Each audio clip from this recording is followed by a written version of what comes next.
यीशु क्रिस्त में मेरे प्रिय माता पिताओं, भाई बहनों एवं प्यारे बच्चों, हम उपवास काल के 6वां इतवार में पहुंच गए हैं।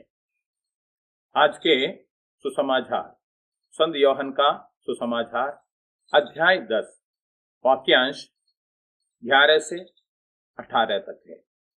उसमें प्रभु हमें ये संदेश देता है कि मैं भला गडरिया हूं। जब हम गडरिया के बारे में सोचता है, अगर आप सागर तन प्रांत के बिशप में पहुंचे हैं तो बिशप पहुंचते हैं, उसके दीवारों में गडरियालय लिखा गया है। शायद आप ध्यान से देखा है तो अच्छी तरह ये क्यों गडरियालय रखा है, यानी भेड़ों का शरण स्थल है गडरियालय।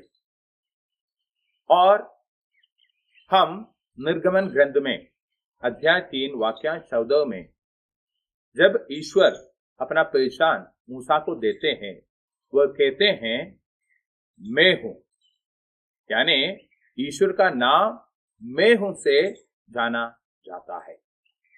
और आगे आगे हम जब नया विधान में आते हैं तो हम देख सकते हैं प्रभु ईसा मसीह भी ये शब्द बखूब इस्तेमाल करते हैं, मैं हूं।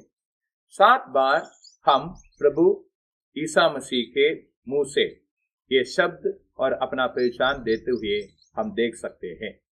योहन के सुसमाचार में ज्यादातर इसका इस्तेमाल किया है। मैं हूं भेड़ों के द्वार, मैं हूं भला गडरिया, मैं हूं पुनरुत्थान जीवन और मार्ग, मैं हूं सच्ची दाखलता, मैं हूं संसार की ज्योति, मैं हूं मार्ग सत्य और जीवन। ऐसे शब्दों का प्रयोग करते हुए प्रभु ईसा मसीह हमें बताता है वह पिता ईश्वर का हिस्सा है। पिता ईश्वर और पुत्र प्रभु ईसा मसीह अच्छे रिश्ते में है। इसलिए हम आज के सुसमाचार के आखिरी में हम देख सकते हैं, जैसा पिता और मैं जैसे रिश्ता में हैं, उसी तरह मैं और मेरे भेड़ें अच्छे रिश्ते में हैं। ये एक चरवाहा और उनके भेड़ों के रिश्ता को समझना जरूरी है। पूर्व काल से हम अब्राहम से लेकर नबियों तक ये हम देख सकते हैं कि जो ईश्वरी जनता यानी इस्राएल एवं ईश्वर को अपना रिश्ताओं में देखे जाए तो एक चरवाहा और उनके भेड़ों की तरह की रिश्ता है, जहां हम अब्राहम को लेकर नबियों तक यही पहचान पुराने विधान में हमें मिलते हैं।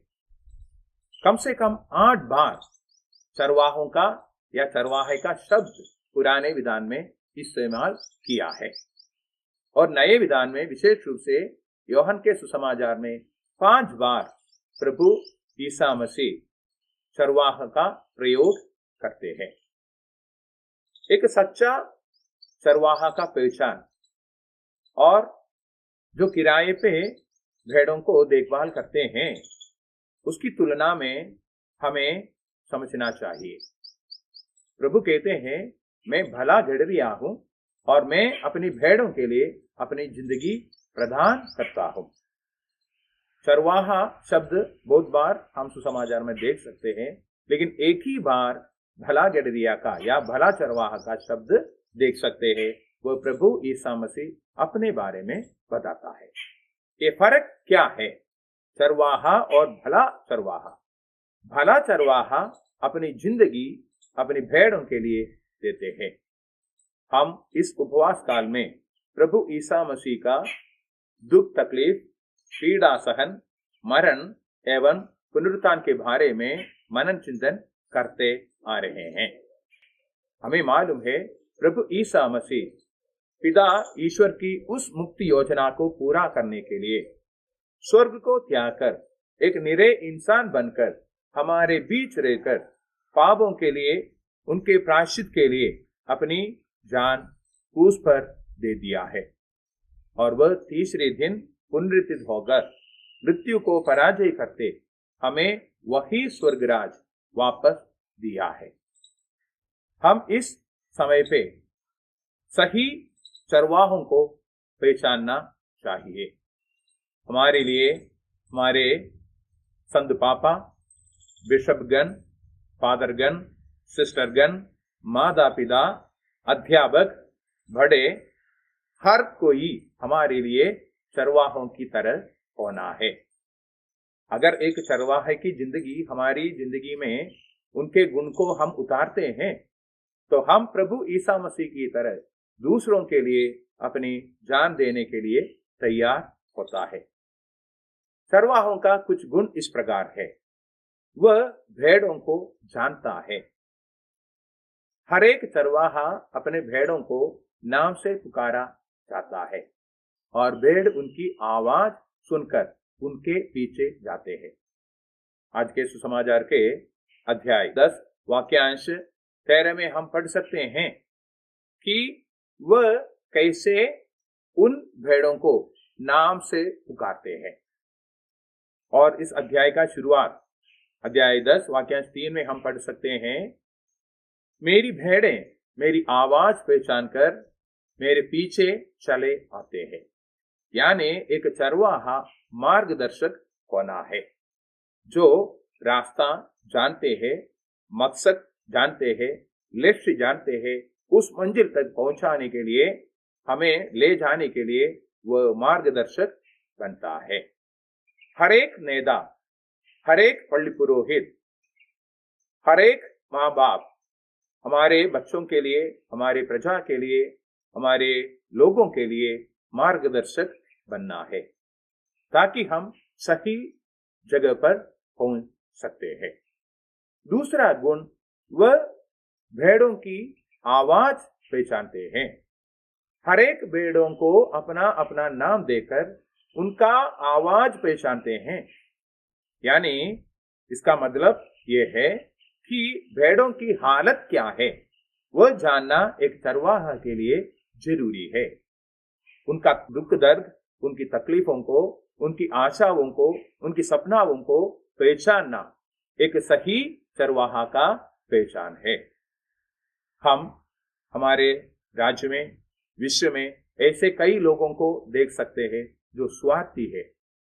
लोगों के बारे में कुछ सामने कहकर अपनी अपनी स्वेच्छा से, अपनी अपनी स्वार्थ से जिंदगी जीते हैं। लेकिन प्रभु ईसा मसीह उनमें किसी का भी तरह नहीं है। इसलिए प्रभु कहते हैं, मेरे से पहले जो भी आए हैं वह सब चोर है, वह सब भेड़ों को नष्ट करते हैं। लेकिन प्रभु ईसा मसीह नष्ट करने के लिए नहीं, बल्कि उन्हें अपने स्वर्ग राज वापस दिलाने के लिए आए हैं। इसलिए भेड़ों को जानना एक चरवाहा का मुख्य दायित्व बनता है। और तीसरा है, वह ईमानदार एवं अपने जिम्मेदारियों का भरपूर इस्तेमाल करते हैं। एक सही जिम्मेदार व्यक्ति लोगों को नष्ट करने के लिए मौका नहीं देते हैं, लेकिन उन्हें बचाते हैं, उन्हें सही जगह पर पहुंचाते हैं। तो जिम्मेदारी के साथ हमारा कर्तव्यों को निभाना एक चरवाहा का अच्छा गुण है। और तीसरा गुण है, वह भेड़ियों से भेड़ों को बचाता है। आजकल हम सोशल मीडिया में, हमारे विश्व में तरह तरह की ऐसी घटनाओं को देख सकते हैं। चाहे वह सोशल मीडिया हो, चाहे वह पत्र हो, अखबार हो, चाहे वह टीवी हो, जो भी समाचार हमारे पास आता है वह सब नेगेटिव ज्यादातर न्यूज है या समाचार है। ये क्यों है? क्योंकि दुनिया में शैतानी ताकतों का इतना प्रयोग हो रहा है, हमारे परिवार में भी उसका असर पड़ रहे हैं। तो यहाँ हमें एक सच्चा गडरिया की जरूरत है, एक भला गडरिया की जरूरत है। वह अपनी जान अपने भेड़ों के लिए, अपने भेड़ों से भेड़ों को भेड़ियों से बचाने के लिए न्योछावर करते हैं।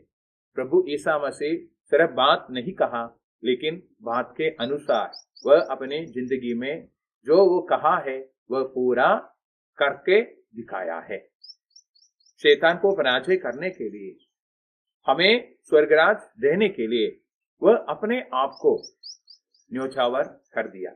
इसलिए यूहन्ना हमें ऐसा संदेश देता है, पिता ईश्वर ने इस दुनिया से इतना प्यार किया कि वह अपने इकलौते पुत्र को इस दुनिया में भेज दिया। अध्याय 3 वाक्य 16 में हम पढ़ते हैं, जी हाँ, प्रभु ईसा मसीह अपनी प्राण त्याग कर हमें बचाया है। यानी भेड़ियों से अपने भेड़ों को बचाने के लिए हमें अपनी प्राण दे दिया है। प्रभु कहते हैं, मैं पुनरुत्थान और जीवन हूं, और जो मेरा शरीर खाते हैं, मेरा रक्त पीते हैं, वह अनंत काल तक जीवित रहेंगे। प्रभु ईसा मसीह ने परम प्रसाद की स्थापना इसलिए किया ताकि हम पूर्ण रूप से अनंत जीवन प्राप्त करें। मैं आप लोगों से अनुरोध करूंगा, मिस्सा बलिदान को छोड़कर और कोई रास्ता हमें नहीं बचाएगा। इसलिए इस उपवास काल के बाकी दिनों में ज्यादा लोग पवित्र यूकरिस्त में भाग लेकर प्रभु ईसा मसीह के द्वारा दिखाया वाला उसी सहन रास्ता से चलकर हम भी मुक्ति को अपनाए, क्योंकि वह भला गड़रिया है, वह भला चरवाहा है जो हमारे लिए अपनी प्राण त्यागा है। मैं आप माता पिताओं से, भाई बहनों से और जो भी मुझे सुन रहे हैं उन लोगों से अनुरोध करूंगा, हम भी इस भला गड़रिया का, भला चरवाहा का गुण अपने जिंदगी में उतारे। हम भी लक्ष्य को प्राप्त करने के लिए सही मार्गदर्शक बने और हमारी भेड़ों के लिए, हमारी प्रजा के लिए, हमारे विश्वासियों के लिए अपनी जान देने में भी हम तैयार रहें। ईश्वर हमें आशीर्वाद प्रदान करे। पिता, पुत्र और पवित्र आत्मा के नाम पर आमीन।